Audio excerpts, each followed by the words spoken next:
இன்றைய முக்கிய செய்திகள்.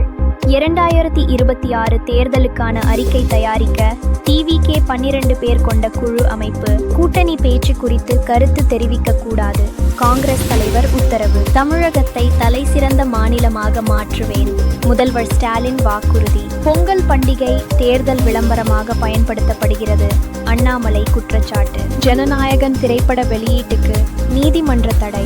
பராசக்தி படத்திற்கு யுஏ சான்றிதழ், 82 வசனங்கள் மியூட். வணக்கம். வரவிருக்கும் 2026 சட்டமன்ற தேர்தலை முன்னிட்டு நடிகர் விஜய் தலைமையிலான தமிழக வெற்றிக் கழகம் முக்கிய முடிவை எடுத்துள்ளது.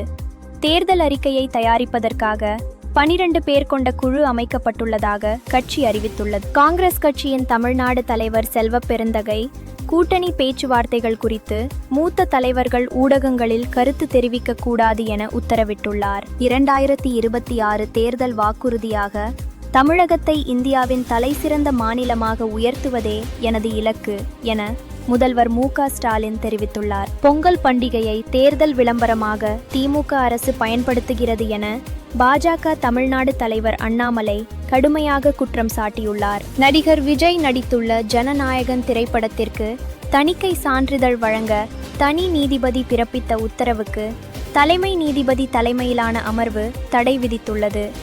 இதனால் பொங்கல் வெளியீட்டில் படம் சிக்கலில் சிக்கியுள்ளது. நடிகர் சிவகார்த்திகேயன் நடித்துள்ள பராசக்தி திரைப்படத்தின் சென்சார் சிக்கல்கள் முடிவுக்கு வந்துள்ளன. இன்று காலை யுஏ சான்றிதழ் வழங்கப்பட்ட நிலையில் இந்தி எதிர்ப்பு தொடர்பான 52 வசனங்கள் மியூட் செய்யப்பட்டுள்ளன. சென்னை உயர்நீதிமன்றம் மெரினா கடற்கரை பகுதியில் 300 கடைகளுக்கு மட்டுமே அனுமதி வழங்க வேண்டும் என உத்தரவிட்டுள்ளது. கரூர் நெரிசல் சம்பவம் தொடர்பாக மத்திய தடய அறிவியல் ஆய்வக அதிகாரிகள் சம்பவ இடத்தை ஆய்வு செய்துள்ளனர். இந்த வழக்கை சிபிஐ விசாரித்து வருகிறது. வங்கக்கடலில் உருவான ஆழ்ந்த காற்றழுத்த தாழ்வு மண்டலம் காரணமாக அடுத்த 24 மணி நேரத்தில் தமிழகத்தின் சில மாவட்டங்களில் கனமழை முதல் மிக கனமழை வரை பெய்ய வாய்ப்புள்ளதாக வானிலை மையம் எச்சரிக்கை விடுத்துள்ளது.